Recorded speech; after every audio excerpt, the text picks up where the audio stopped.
بسم اللہ الرحمن الرحیم۔ ایک خاتون نے ایک بہت ہی خوبصورت سام پال رکھا تھا جس سے وہ بے حد پیار کرتی تھی۔ سام تقریباً 7 فٹ لمبا تھا جس نے اچانک ایک دن کھانا پینا بند کر دیا۔ خاتون نے کئی دن تک سام کو کھانا کھلانے کی کوشش جاری رکھی لیکن وہ ناکام رہی، جس پر خاتون اپنی پالتو سام کو ڈاکٹر کے پاس لے گئی۔ خاتون نے ڈاکٹر کو تمام تر صورتحال سے آگاہ کیا، جس پر ڈاکٹر نے سوال کیا، کیا ہر رات سام آپ کے ساتھ سوتا تھا؟ خاتون نے جواب دیا، جی ہاں۔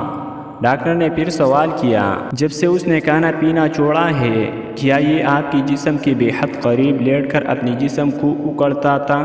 جس پر خاتون نے برجستہ جواب دیا، جی ہاں بالکل ایسا ہی ہے، اور مجھے انتہائی افسوس ہے کہ میں اپنے سام کو بہتر محسوس کرانے کے لیے اس کی کوئی مدد نہیں کر پا رہی ہوں۔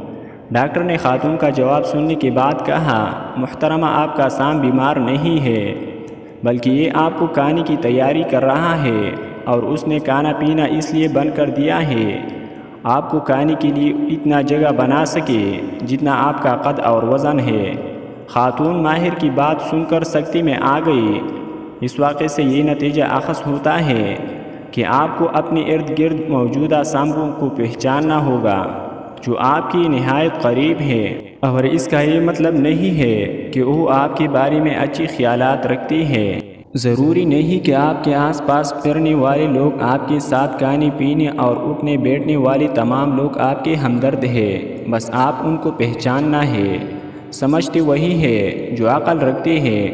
عقل اور دانشمندی اللہ تعالیٰ کی دی ہوئی ایک نعمت ہے جو ہر ایک کو میسر نہیں ہے۔